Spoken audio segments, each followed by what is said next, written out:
questo obiettivo, questa programmazione per quanto riguarda i punti InfoPoint sono parte integrante di quello che abbiamo detto, di quello che crediamo, di quello che serve sul territorio. Cioè cosa? Serve una capillare informatizzazione da parte delle attività produttive insite nel territorio, che fa anche un modo di consapevolezza per chi è nel territorio e che deve operare con il turista.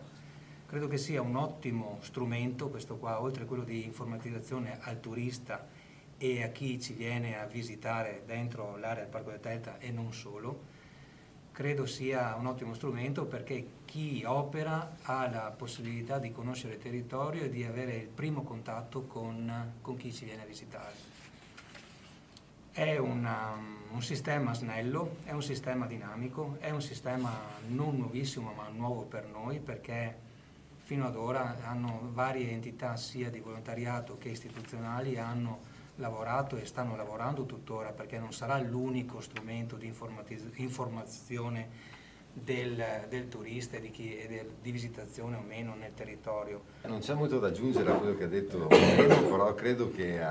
Mari, l'abbiamo detto anche l'altra volta, il discorso di fare rete, di fare squadra, di dare possibilità di valorizzazione del territorio proprio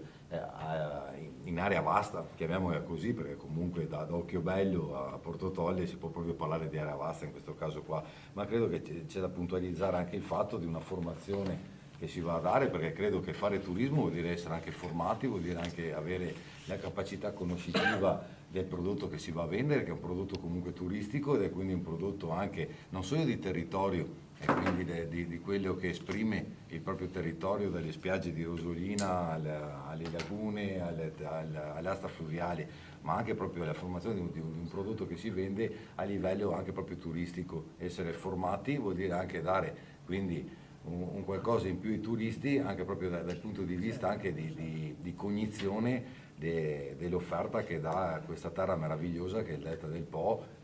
Probabilmente uno dei handicap che avevamo e che ci troviamo ad affrontare noi ogni tanto è proprio il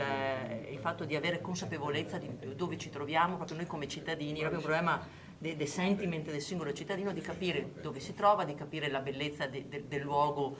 che vive, perché purtroppo noi lo riscontriamo, credo, come sindaci quotidianamente, e molto spesso insomma, siamo poco profeti in patria, quindi i nostri cittadini spesso non conoscono il nostro territorio. E quindi abbiamo pensato proprio che il fatto di essere capillarmente diffusi fosse uno degli strumenti migliori, e in questo caso siamo riusciti con questo progetto, credo, a dare una capillarità nella diffusione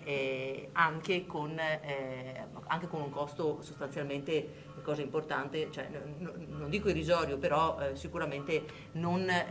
esponenziale come poteva essere avere tanti infopoint gestiti direttamente da noi su tutto il territorio. Quello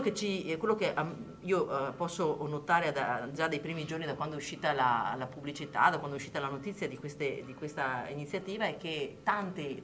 realtà locali, adesso mi viene in mente i piccoli ristoranti, ma anche piccole botteghe, subito ci hanno contattato. Sì, brevemente 2 parole, condivido quello che ha detto il Presidente e anche i 2 colleghi sindaci. Volevo aggiungere in merito a questo modo di far rete, di pubblicizzare il territorio, di aggiungere anche, io rappresento il mondo dell'agricoltura e della pesca, diciamo, chi ha queste attività, agriturismi, turismi, che ha queste cose, di partecipare per informare, far conoscere il territorio, far conoscere l'ambiente, far conoscere tutte queste cose che chi viene da fuori non sempre li conosce, non